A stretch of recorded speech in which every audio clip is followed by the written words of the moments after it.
Welcome to lovely upstate New York. This is the Kit's Rock Review Studios. I am your host, Kit Hutchinson.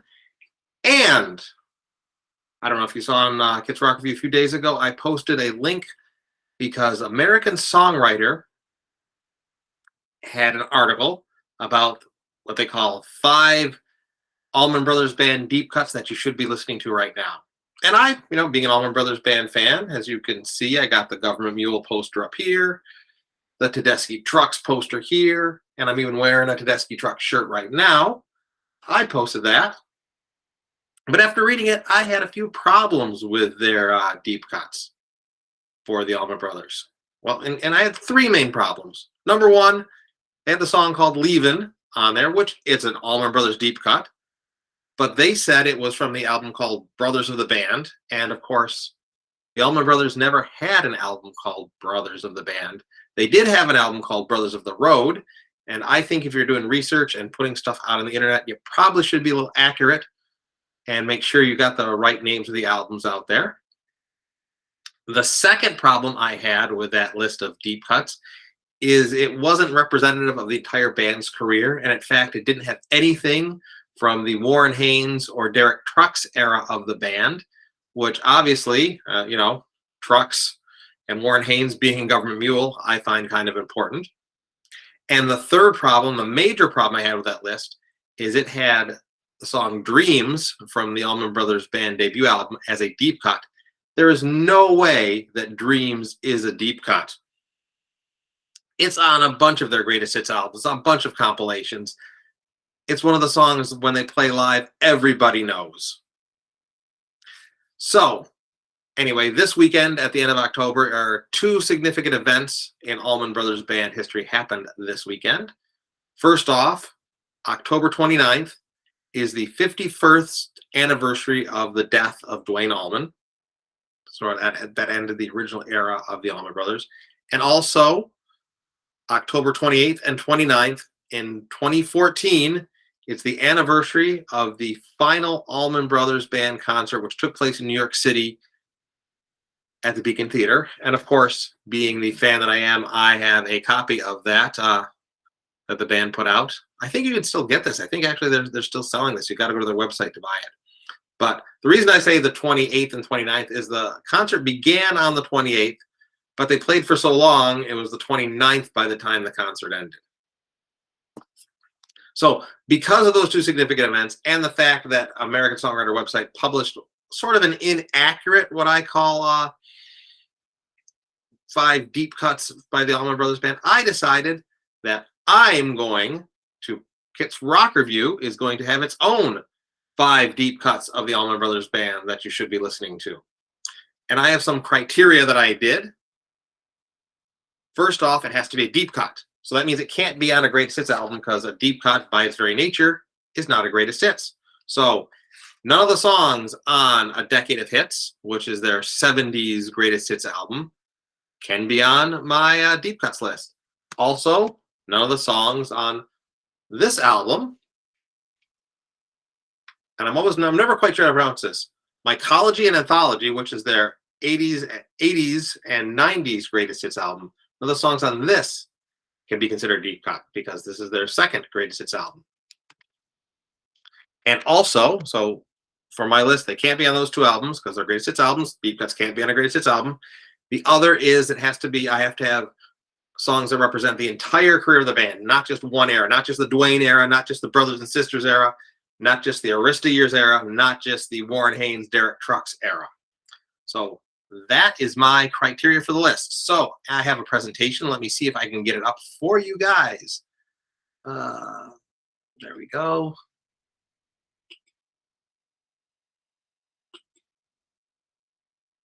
So here we go.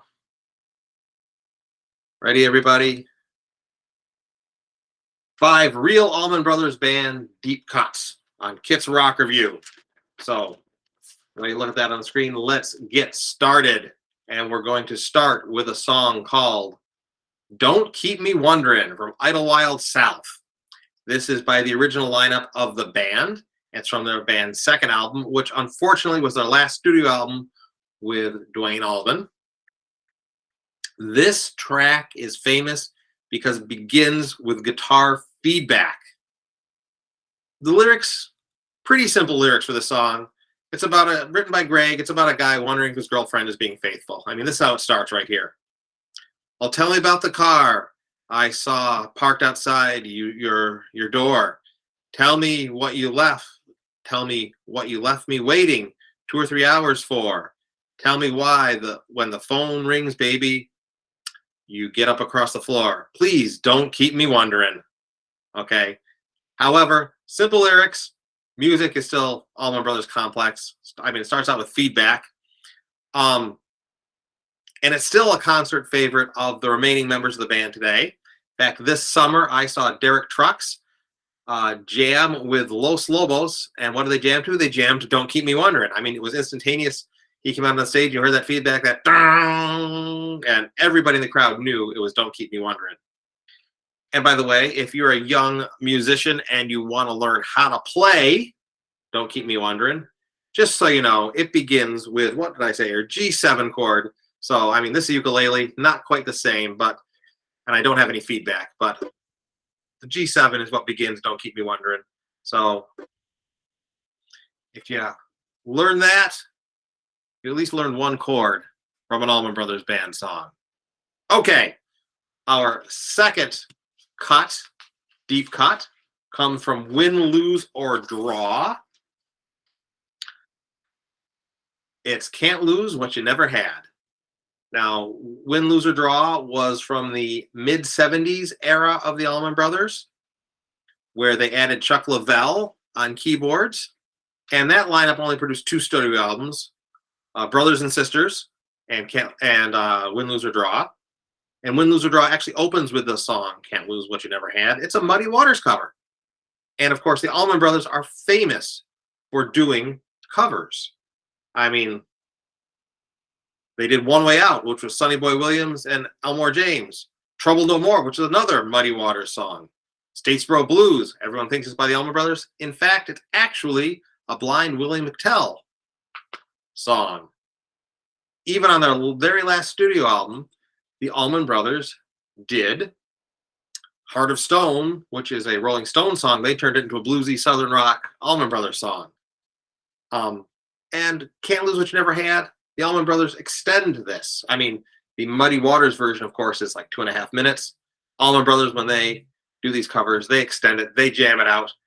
Can't Lose What You Never Had, I think, is over 5 minutes on the studio album. And when they play it live, when they used to play it live, it was even longer. So they're known for their jams. They're known for extending things out.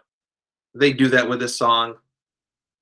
Check it out on Win, Lose, or Draw, which in itself is a deep cut album because not many people, when they talk about the Allman Brothers, go to Win, Lose, or Draw.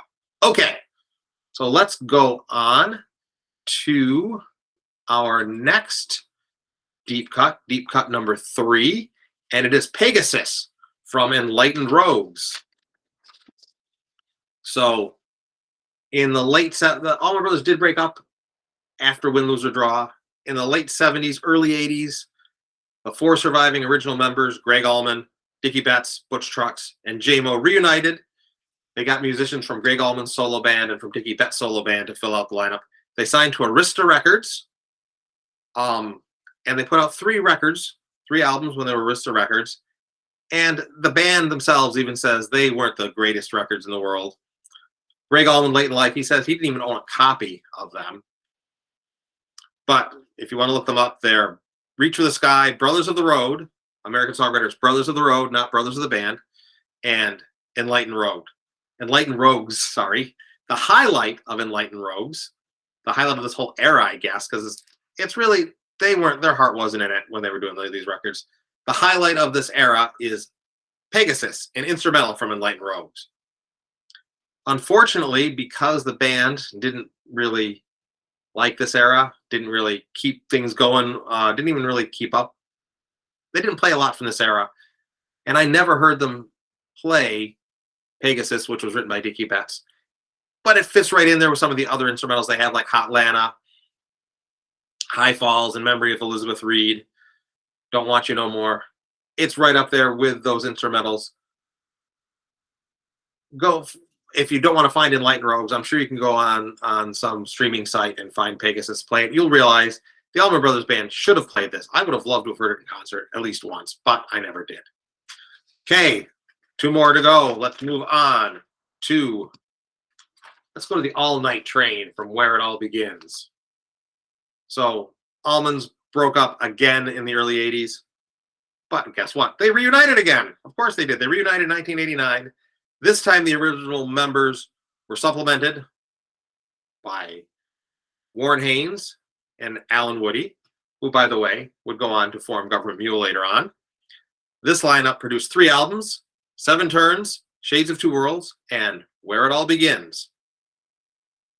Where It All begins with a song. It opens with a song called All Night Train, which was about Greg Allman. He was talking about his drug and alcohol addiction that he had, and he was trying to kick the habit.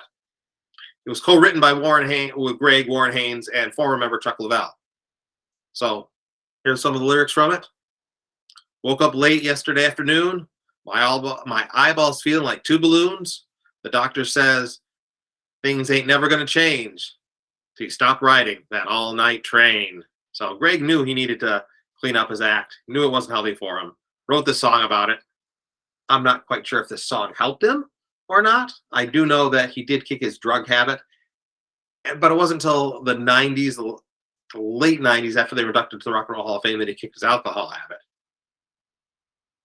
But, you know, other songs from Where It All Begins, like the title track, Where It All Begins, Soul Shine, No One to Run With, they got a lot of airplay. I don't know why All Night Train never got airplay on classic rock radio or rock radio. It should have. It fits with this era. It would have been a perfect song. It's still a perfect Allman Brothers song. You know, they're a blues band, really, even though we call them Southern rock. Find it, listen to it. It's awesome. All Night Train from Where It All Begins. And now for our final deep cut that you should all be listening to, Desdemona from Hitting the Note. So the final Allman Brothers Band lineup came together in 2001 when Dickie Betts left the band, and he was replaced by a former member of the band, Warren Haynes from Government Mule. This lineup also included Derek Trucks, who was Butch Trucks, the original drummer. It was his nephew. Bassist Oteil Burbridge, and percussionist Mark Quiones. This lineup lasted from 2001 to 2014. It was the longest lineup in the band's history. However, the only problem with that is they only came out with 1 studio album, Hitting the Note right there, in 2003. They could have come, I don't know why they didn't come out with more albums. Government Mule came out with albums during this period, during Allman Brothers breaks with Warren Haynes. Derek Trucks came out with some albums during Allman Brothers breaks. The Tedeschi Trucks Band came out with albums during this break that Derek Trucks wrote. Warren Haynes came out with some solo albums. Greg came out with solo albums. They could have come out. They could have taken some of those songs and made them onto an Allman Brothers Band album. But I digress. Anyway, Hitting the Note, 2003. It's basically a Greg Allman, Warren Haynes duo album. They co-wrote nearly all the songs on the album, including my favorite, which is Desdemona. It is a classic Allman Brothers song. Starts with a Warren Haynes guitar solo intro. Then you have Greg Allman singing while he's playing his Hammond organ.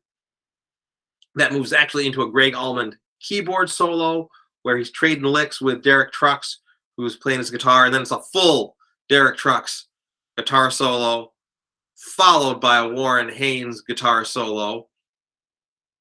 Behind it all, you have the steady rhythm section of J-Mo, Butch Trucks, and Mark Quiones. And when it comes to an end, comes all the way back to an end, just like a good jam does, with Greg back on the vocals.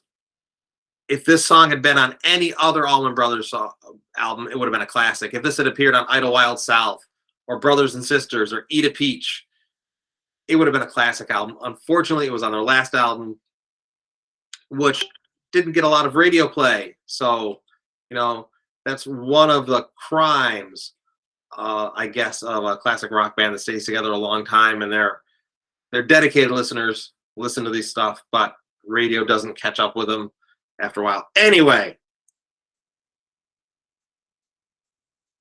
I love that. I love Hitting the Note. It's a great album. Didn't sell as well as it should. In fact, if you still buy albums and records, and CDs, go buy that record. In fact, the final lineup of the Allman Brothers enjoyed Desdemona so much that the 5 surviving members of the Allman Brothers, Warren Haynes, Derek Trucks, Mark Keones, O'Teal,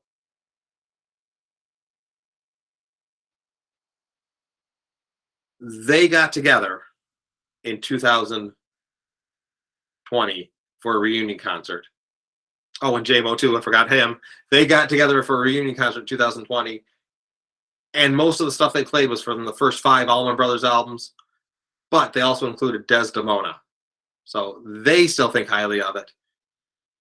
If you're a fan of the Allman Brothers, if you're a fan of rock, if you're a fan of music, you should think highly of Desdemona. I can't say enough about Desdemona.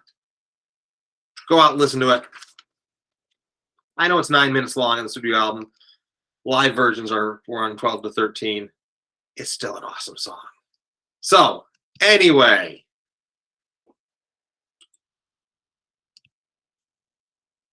what do you think? What do you think of my 5 real deep cuts for the Allman Brothers Band? If you had to pick your deep cuts for the Allman Brothers Band, what would you pick? Let me know in the comments. I would love to hear from you out there. I will try to make a playlist and put it up of these 5 songs so you can hear them if you haven't heard them because they're deep cuts. As I said, let me know what you think in the comments. I usually end my Kits Rock reviews by saying, keep on rocking in the free world from Neil Young. But since this is an Allman Brothers Kits Rock review, I'm going to change it up. Hang on a second. Instead of ending with a Neil Young quote, keep on rocking in the free world, I'm going to end with some Allman Brothers quotes. Anyway, so here it goes. Until next time, remember, the road goes on forever. So eat a peach. I'll see you later.